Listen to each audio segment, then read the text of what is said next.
I'm Jack Tierney. I'm a faculty member at the Institute. I've been here since 1998. Before, I was at Catholic University for many years at Johns Hopkins and UVA. And then I spent 18 years in the government. Not only did I choose this topic because I think it's important, but the loss of France occurred in 1940. That's not the only event that occurred in 1940. I mean, as you well know. It also happens to be the year of my birth. I was born 3 months before France fell. I don't remember it, but I'm here to describe it. But I do remember a little bit about Pearl Harbor. There was some confusion in the living room. Why did I choose this particular topic? Well, I first chose it because although I have been teaching history of international relations since 1966, off and on, exclude 20 years in the government. And I consider this to be a very important time. When it occurred, I am told, or I've read, that it was considered to be the most important event of the century. Well, that was by people who were there and who considered it to be personal. I don't think it was probably the most important event of the century, but I think it was in the top 3. I consider the most important event of the century to be June 28th, 1914, when the entire roof caved in on the world. In fact, the loss of France is a direct result of the First World War, because everything is a direct result of the First World War. And America, Russia, Britain, and France, and Germany, and Argentina all had effects through the First World War. Germany lost immediately, France lost 20 years later, and Germany lost 5 years after France. The Soviet Union lost 1991. What if France had won? What if they did the same thing they did in 1914? What if 25 years earlier? What if they held the Germans? They had a bigger army, they had equipment, they had... I don't believe, and I don't think most people do, that it was a hardware issue. It was a moral issue and a political issue and a sociological issue. Why did the army fail? Well, what the army reflected society, as I would hope to demonstrate. I wonder if France won, or France held. I was looking at the headlines. I was going to show them today, but I didn't feel like doing film. But the headlines blared. Worst New York Times, Washington Post. I went to the library, looked at them, all headlines for weeks and weeks. It was like the First World War that I used to use headlines and look at the New York Times and so forth. What would have happened if France had held the Nazis?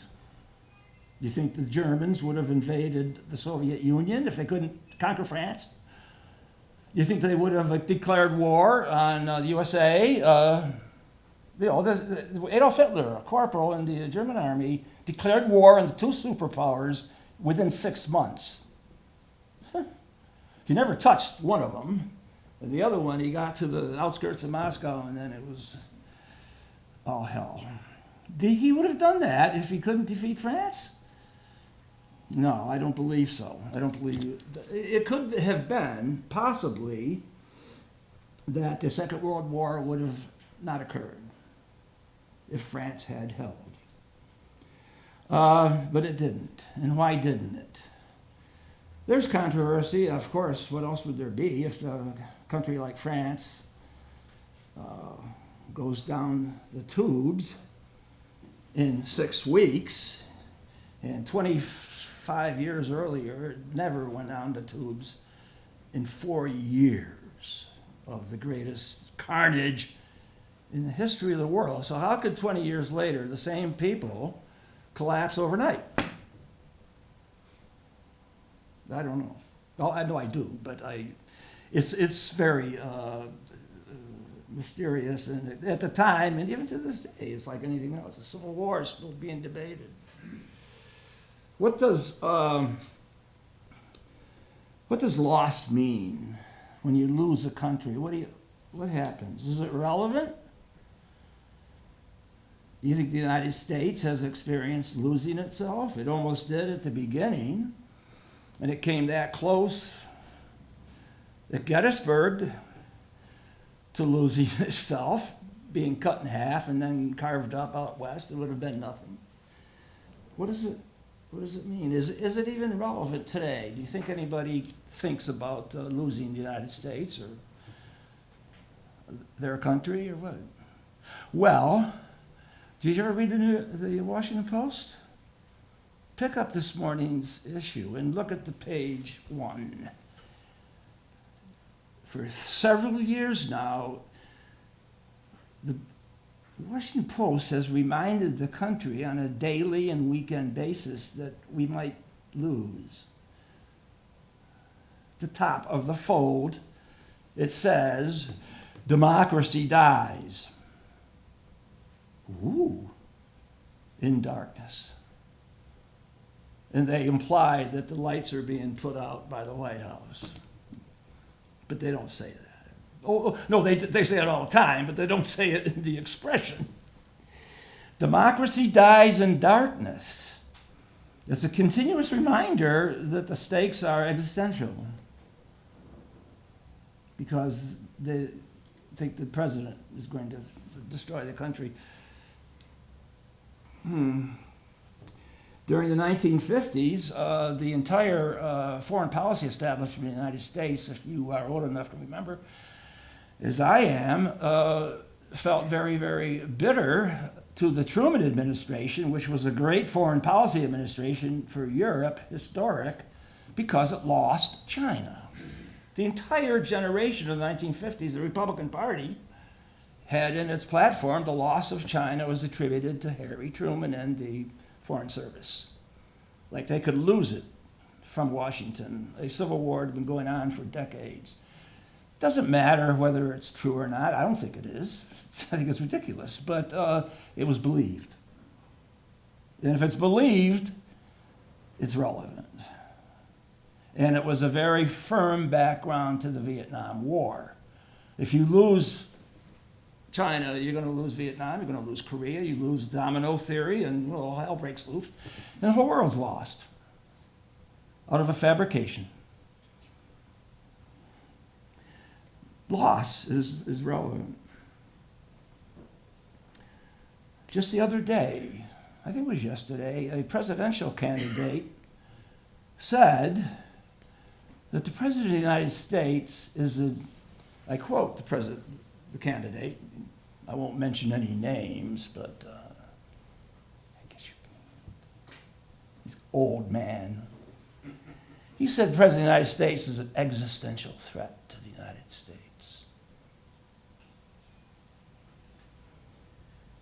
Well, he hasn't acted quickly enough. He's been 2 years, but give some time, I suppose. Puts him in the same category as Jefferson Davis, Joseph Stalin, Brezhnev, Khrushchev, Hitler, and John Wilkes Booth, I guess. Yes, there's real concern about losing a country. You call it hyperbole, fine. Exaggeration, which is, I think, quite apparent. But I have an article that I published here on our website. I'm sure you all have scanned the website for our articles, and it's a summary which came out last month on the idea of this meeting. Countries can be lost, but what does lost mean? Where are the examples? Lost is past tense. It's gone. Lose is temporary. Where's my wallet? Oh, it's in the corner. It's a verb.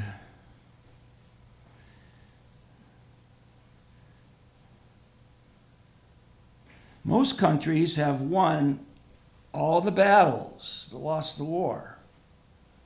It's very characteristic for countries to win all at first, and all of a sudden it was a war. Ask the Confederacy, ask Japan, ask Germany. They all won the battles. Somewhere. As late as 1864, it was uncertain as to whether the North would win, and the opposition, George McClellan, had he won, the Confederacy would have won probably. That far deep into it. He was the commander-in-chief of the Union armies at first.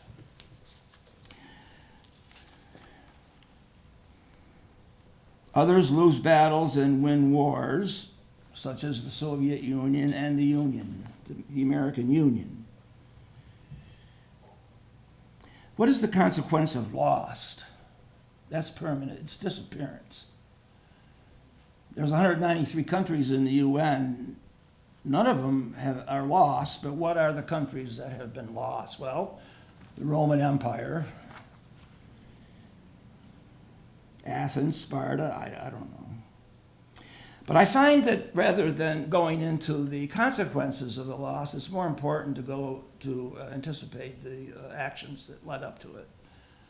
So Rome fell.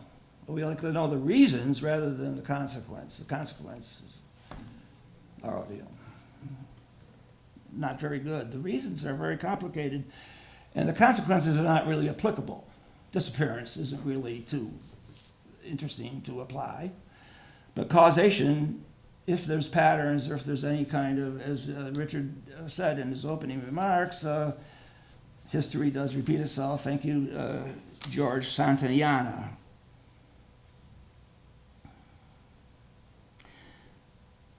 The disappearance may be tragic, but is empty unless we know why.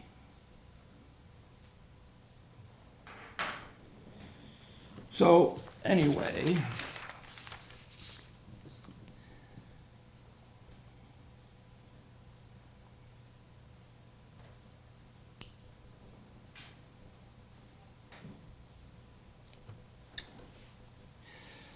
so what happens when countries lose? What happens when France lost for the war? Countries don't die natural death like humans and animals. They don't just disappear after 75. I hope not. Or after 79. I was born in 1940. They either die from within or from without, or normally a combination. It's very difficult to exclude as compartmentalize either one. The consensus, so that they either get murdered or they commit suicide. If you would analyze the American experience in almost being lost, it would be a case of suicide. The Civil War is an internal war, it's suicide. Countries lose by suicide. Normally they're murdered, as Marek, who will be coming down shortly, if I finish, and they disappear, but they can rise again, as Poland did. You know, how many times has Poland gone down? Almost all the time. So they're either die from within or die from without, or it's always a combination, or usually is.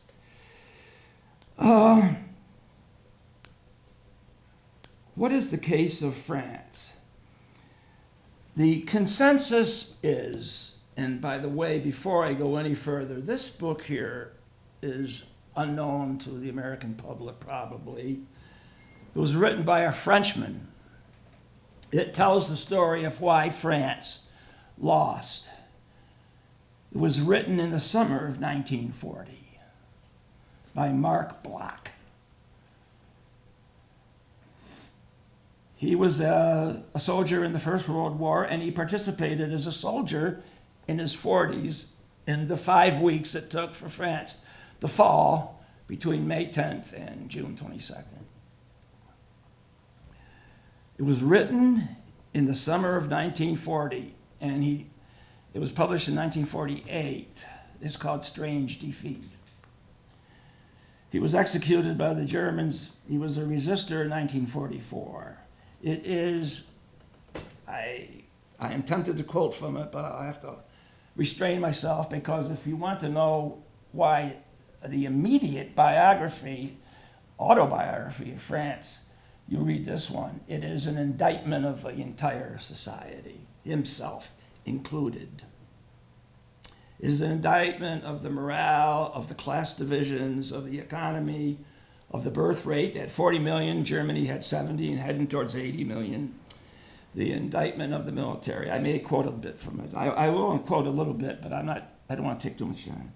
But the general consensus about France falling is an internal suicidal thing, rather than simply hardware technology, although that contributed to it. But what contributed to the lack of a response and the bad response that the Army made, it is in the root primary cause sociological.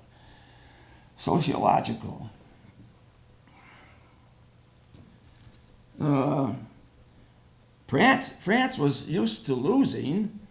There was Waterloo, and then France was restored. That's the title of Henry's book, A World Restored.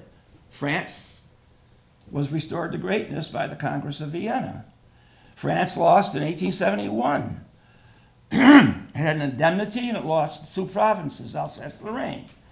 But in the period between 71 and 1914, France was vigorous and able and willing to get those provinces back and to put on a very powerful offense called Elan, as drummed into the soldiers before 1914. It was a very vigorous, aggressive society, and it got the provinces back in 1919.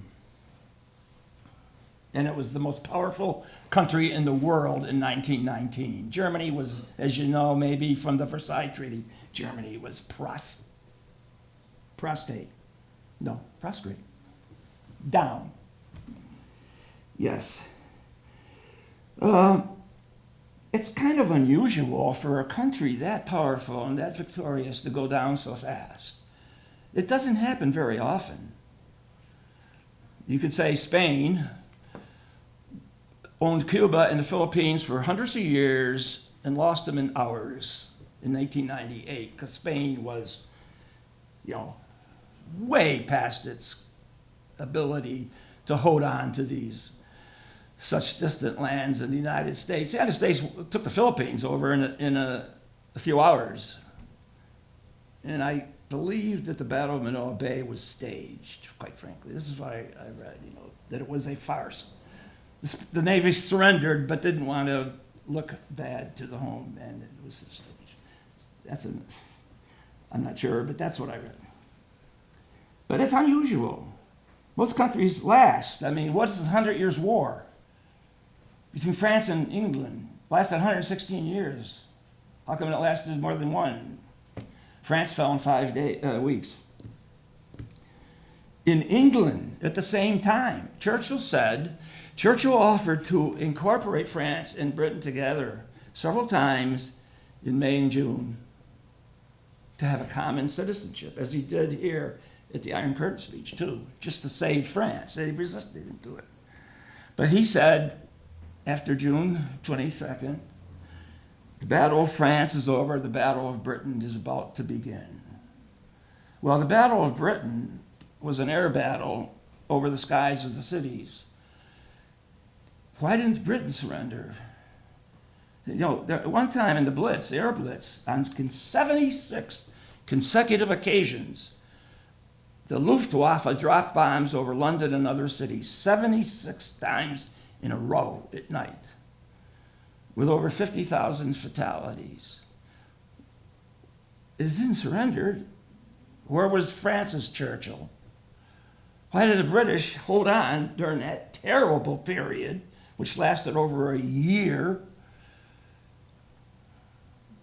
How would we like to go through 76 consecutive 9/11s? Well, that's what they did. They had as many as 800 to 1,000 planes over all the English cities at any given night. 800 planes over your city? Stay calm and, what was the expression? Stay calm and carry on. They didn't surrender. Why to France?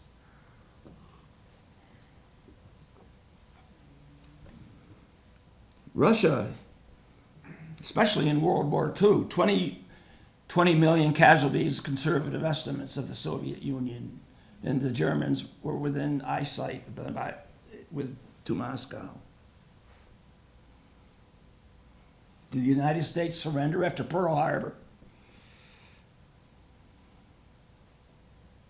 And in Vietnam itself, if I have to say, the Vietnam War began over there in the 1920s with Ho Chi Minh. They lasted through the French period, the American period, and took over the country in 1975. How come they didn't give up in 1940 or 45 against the Japanese? Well, I don't have the answers, but you may have. That's the question. They lasted for half a century. Well, this is a very complicated situation, but it is real, and the answer is, again, I believe, internally derived. Let me give you some quotes about some of the great French leaders, just to give you an indication of the beginning of the lack of morale as the war ended, 1918, First World War. These are prophetic, and they're all from French officials, the highest officials. Referring to the Treaty of Versailles, which prompted France and devastated the Germans. The Germans weren't there to negotiate the treaty. Hitler was right, it was a dictated treaty. From January to June 28th, they negotiated the treaty. The Germans were there for the signing. And then they had to take it home. They signed. This is not a peace. It's an armistice for 20 years, 1919. General Ferdinand Foch, F-O-C-H, the leader of the French during the war. He predicted to the year that it was absurd. This is a commentary made at the time, 1918, which is a sort of a reflection on the quality of the French. France, victorious, must grow accustomed to being a lesser power than France vanquished. So be careful of what you have and don't get too carried away with it. You're better off, with a little less and more of a stable balance. It was said by one of the great diplomats, the ambassador to Berlin before the war, Jules Cambon, C-A-M-B-O-N, and his brother was two of the greatest diplomats, the head of the Foreign Office. France, the way it is right now, is a warning. Be careful. In 1922, a great French man said this: "Everything I have done has been wasted. In 20 years, France will be dead." 1922, Georges Clemenceau, the tiger who engineered the Versailles Treaty, who led France through the war. 20 years, France will be dead. Both his top military leader, his top political leader, predicted the end of France almost to the day. So here. Finally, I have the quote of another Frenchman. The French ambassador in 2015, I think it was the predecessor to the current ambassador, wrote an article I got in preparation, "The Foreign Policy of France Between 1919 and 1939, the Reasons for Its Descent into Hell." Here's his conclusion.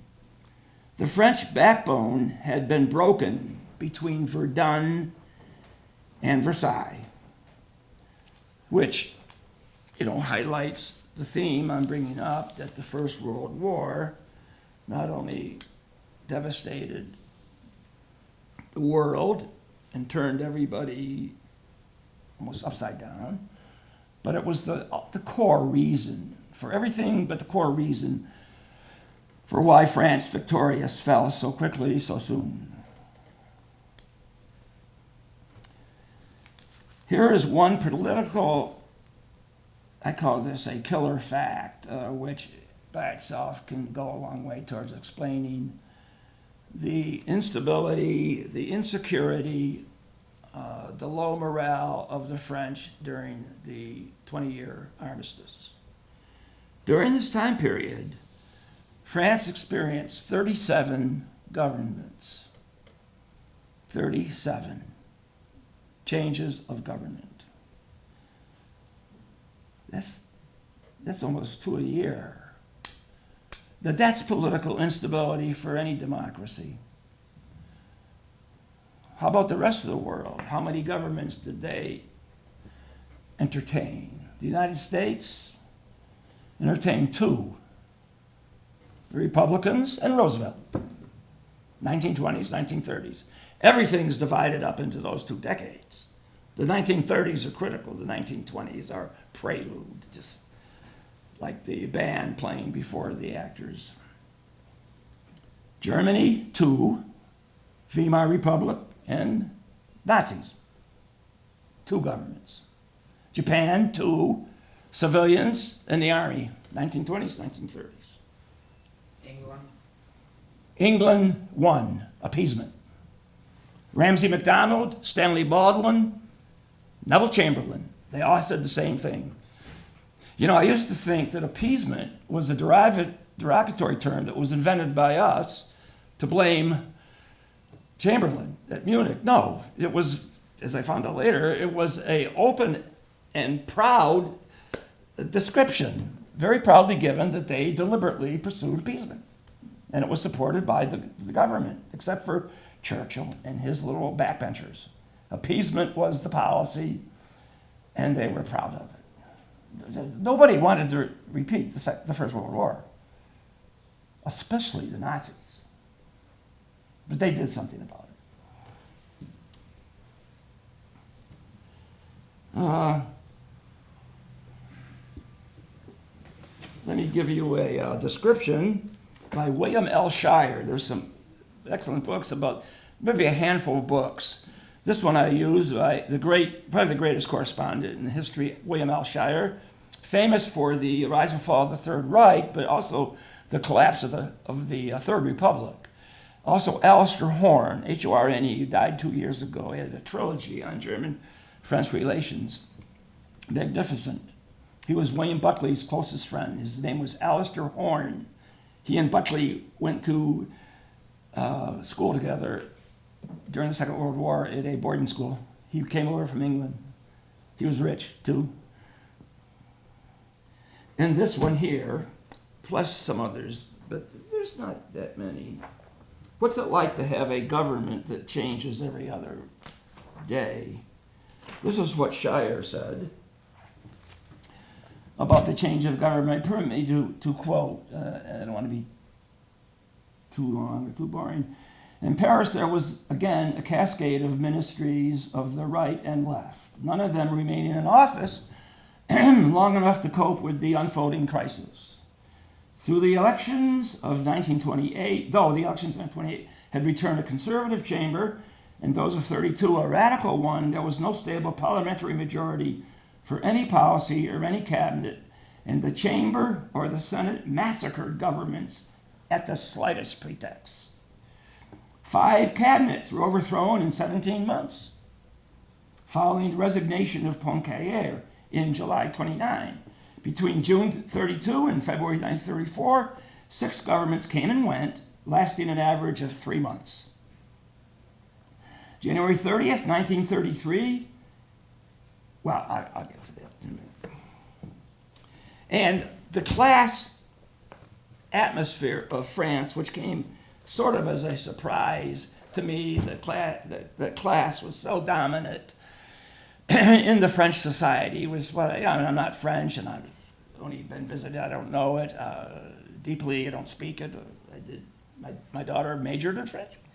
But I don't know, but it was really a deeply ossified society. And I use this as a example.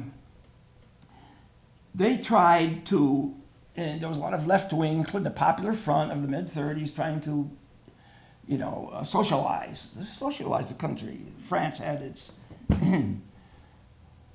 well, I guess you'd call it a Red New Deal, really. If you want to use colors, which is apparently quite fashionable today. My favorite color was green. I'm Irish. And they established a committee to insist on taxation, deep taxation for the rich.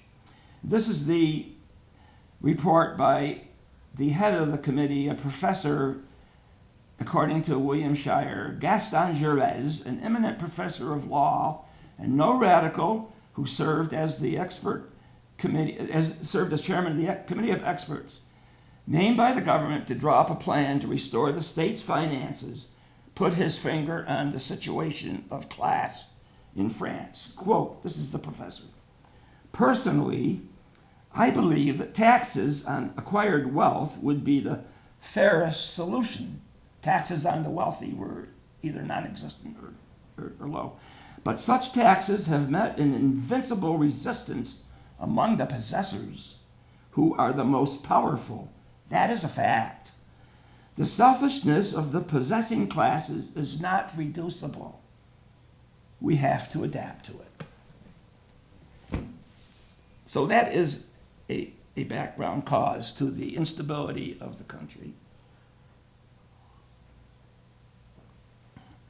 Two little facts that are kind of ironic. They're more symbolic. And they symbolize the differences between having a terribly fragile country at odds with itself and having a form of stability. The Nazis provided stability. The League of Nations in the 20s gave Germany, the Weimar Republic, provided stability. The army provided stability in Japan. Okay. France had none. Just two little facts that I thought I'd bring out. Hitler came to power as the chancellor on January 30th, 1933. At that point in time, France had no government. It was in between. France had no government the day Hitler took over. The day the invasion occurred, which was May 10th, 1940, that's when the first day of the Battle of France begun. France had no government. Didn't have any government either then. A couple of days later, the government came in. I just use that as characteristic of the situation. Okay, I'm drawing to a close. What do I have, about 5 minutes, 10, 1, 2? Dear me. How can you tell about the fall of France in 2 minutes? The external causes that were derived from the internal instability and morale of France are divided up, and I'll go through this very quickly, into two. One of them is strategic-military, and the other is diplomatic isolation. The military division and the military problems of France can be summed up quite simply. Germany fought World War II. France tried to fight World War I again.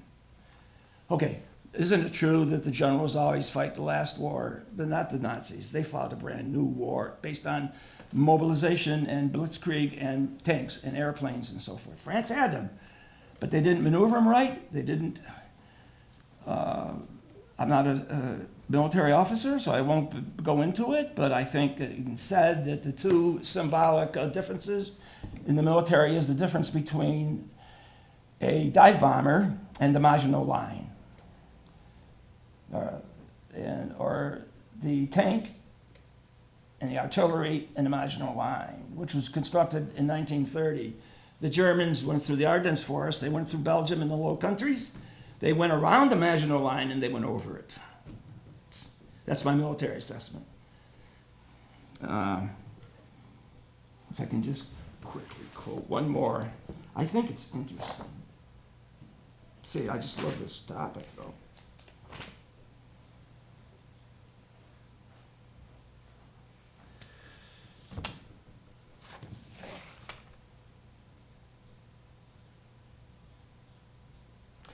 In 1936, another committee examined the French strategic situation against Hitler, and it concluded, despite technological advances made in weapons, the conclusion was, quote, "The committee, which has drawn up the present instructions, does not believe that this technical progress sensibly modifies the essential rules hitherto established in the domain of tactics. Consequently, it believes that the doctrine objectively fixed at the end of the last war, 1918, by the eminent chiefs who had held high commands must remain the charter for the tactical employment of large armies." They pick up to where they left off.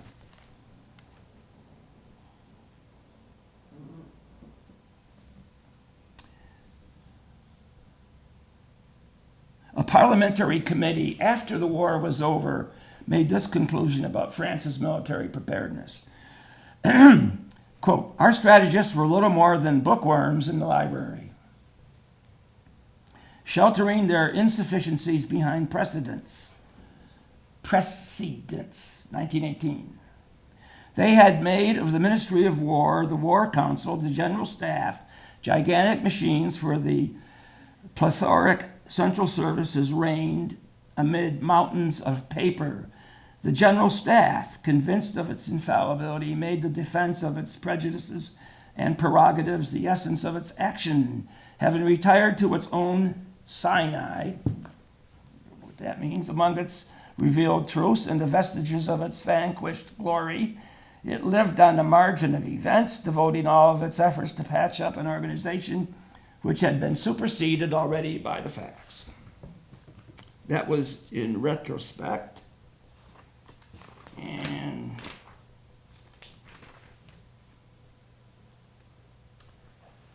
in 1935, a general of the French, whose name is unfamiliar to me and it will be to you, made this statement about the Maginot Line and the posture and position of France in the interwar period. Quote, "How can anyone believe that we are still thinking of the offense when we have spent so many billions to establish a fortified frontier? Should we be mad enough to advance beyond this barrier? I don't know what sort of adventure we could undertake." That's the First World War. Okay. It's a product of the war. It's a product of the mentality of the war. Okay, in conclusion, the diplomatic isolation of the French from 1919 to 39 was simply universal.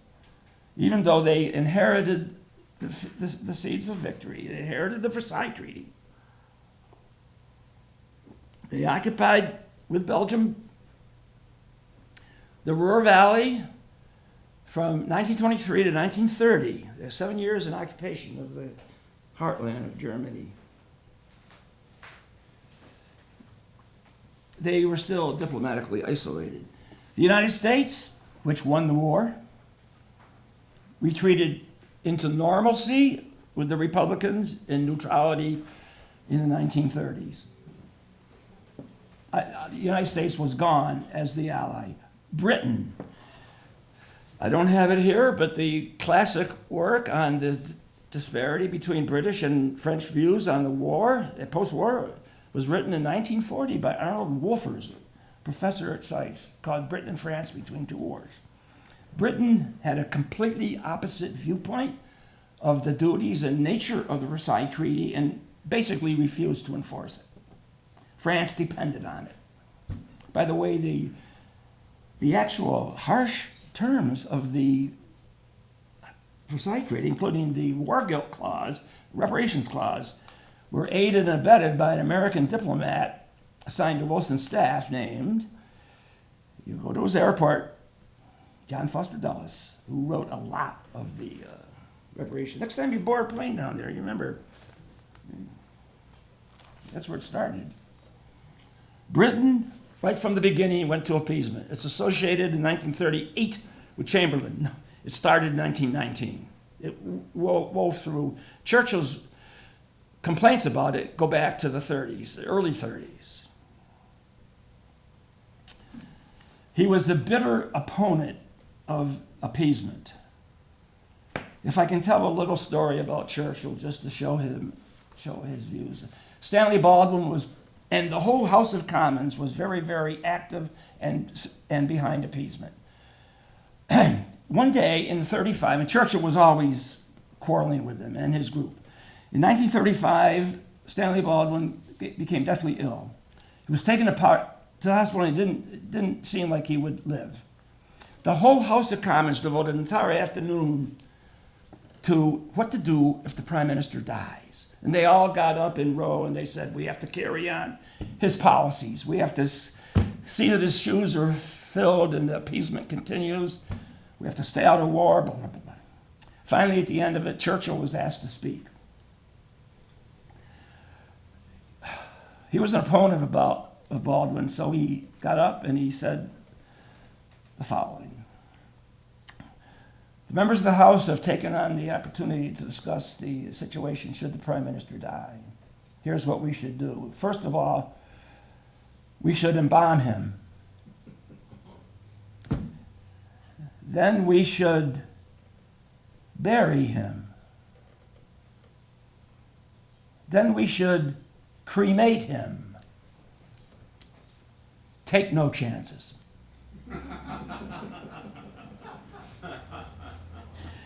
He's pretty funny.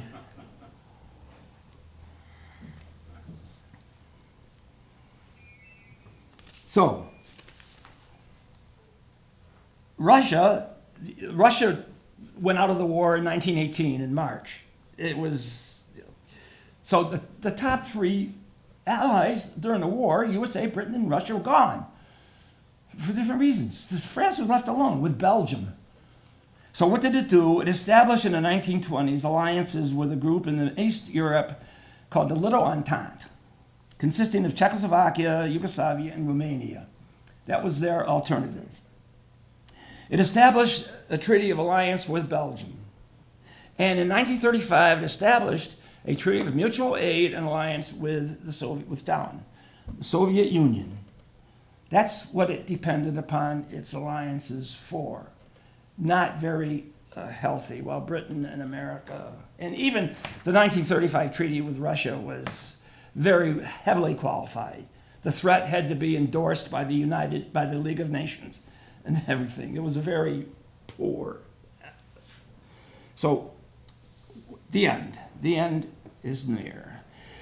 The actual end of France came on March 7th, 1936, when the German army crossed the ridge into the Rhineland in direct violation. Of course, Hitler had been violating the treaty before, but only internally. This time he did it by occupying the Rhineland, with instructions for the German army to retreat should they receive any resistance. If a soldier pulled a gun, shot a German soldier, they'd go home. That was the instruction. France did nothing. In 1937, next year, Belgium tore up the Treaty of Alliance with France. It abrogated it. They didn't even have Belgium now. In 1938 came the union with Austria called the Anschluss. It's just all downhill. In 1939, the last year of peace, France signed the Munich Agreement. It signed the agreement that it had, because Czechoslovakia was part of the Little Entente. It participated in the dismemberment of the country. August 23rd, 1939, Nazi-Soviet pact. There goes Russia. Russia and Germany started the Second World War together. And they stayed allies for almost 2 years. They carved up Poland. September 1st in Germany, September 7th, 17th, Russia, and on September 1st, the invasion of Poland, then the phony war, then the attack. Here's the summary, and I'm finished.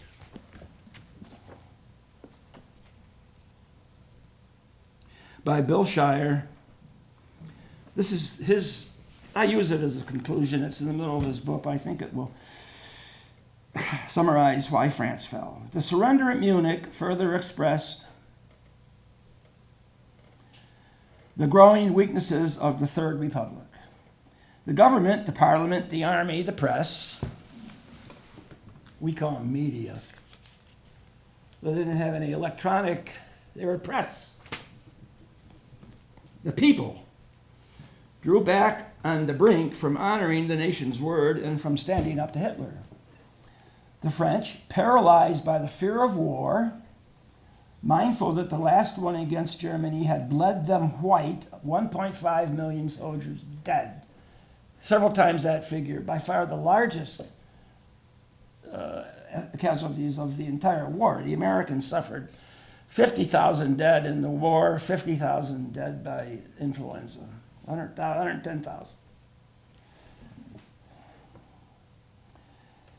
Lost track of the long-range interests of the country and sacrificing these for immediate gains or what they thought were such, though this was an illusion.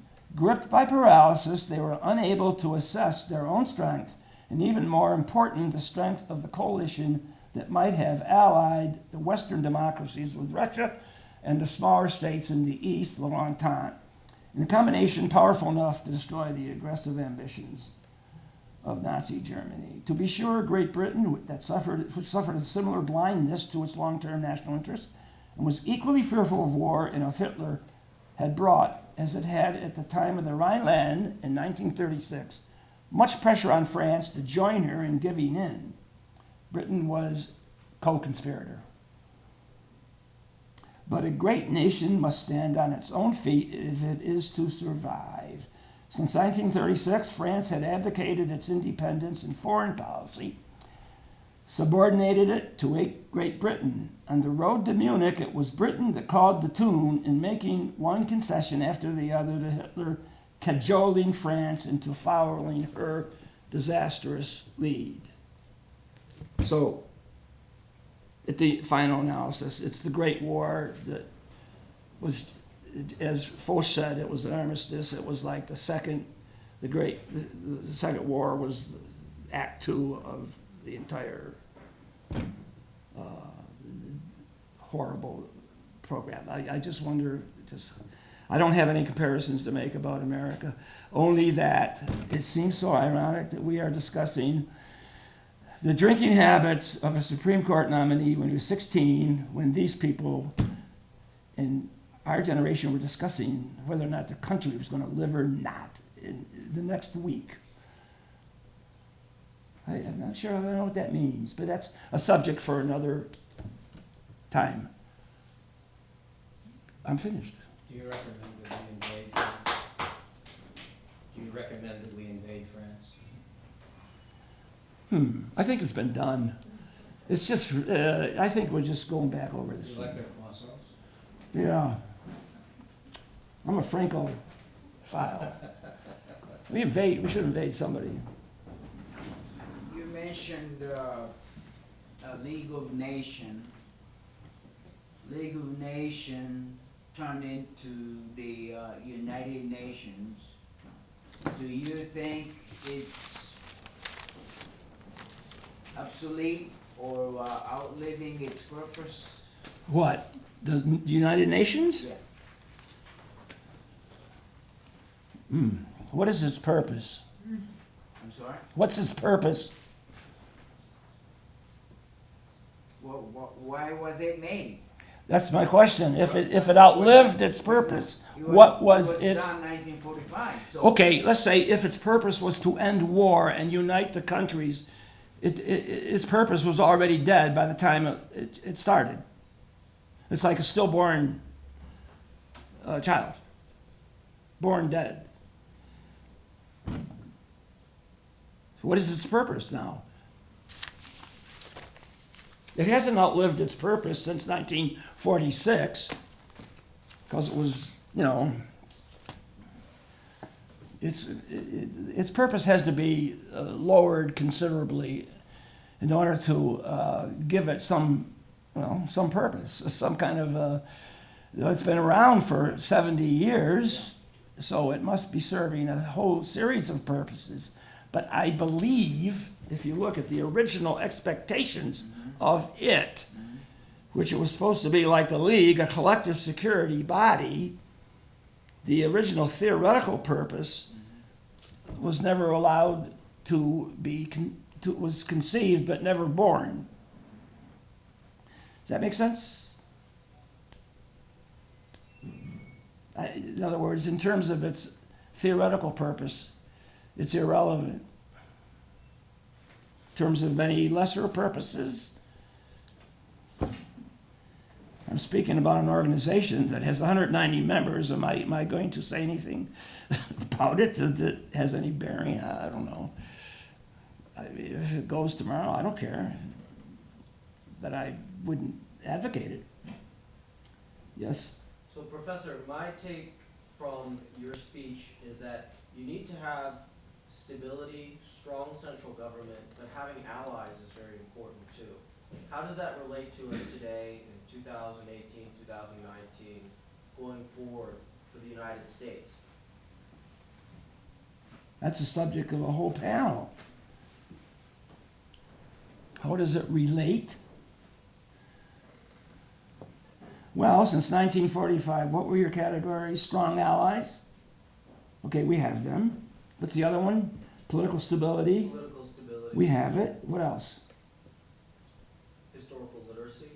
Historical literacy? No, we don't have that. We have political stability. I don't care what the pundits say or what the president says. We have political stability. We have 250 years of it. If democracy dies in darkness, I mean, fine. Who's dimming the bulbs?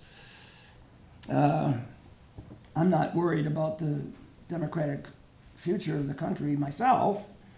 I don't think Russia can do what Stalin couldn't do, or Hitler couldn't do, or Robert Lee couldn't do. But if it so happens that I'm wrong, then I'll admit it. So far, I see no evidence of. In other words, your question basically is the United States like France in 1938? No. Not even close. Is that a good answer? Yeah. So Well, it's an answer. Yeah. No, I'm not sure it's good. It sounds very hopeful that there is, that we have more going right now in the United States than, the condition of France between World War I and World War II. But I think learning about the history of France between World War I and World War II lends us to a kind of insurance policy to be aware in case we get too full of ourselves. I think that warning is appropriate. If I was to look back into history and try to find some kind of a comparison that would be valid for the USA in 2019, I'd have to go into the deep thought to find one. Most people that are critics of the state of the country now say it would be 1860. I have an article in the same website called The Second Civil War, which I wrote last couple months ago. But I don't think there's any comparison. I'm not an alarmist. I'm more of a conservative, traditional oriented mind.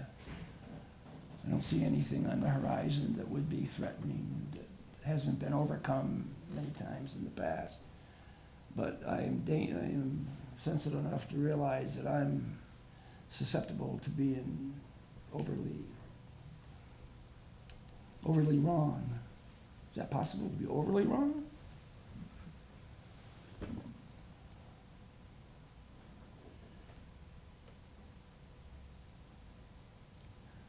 That's all, folks.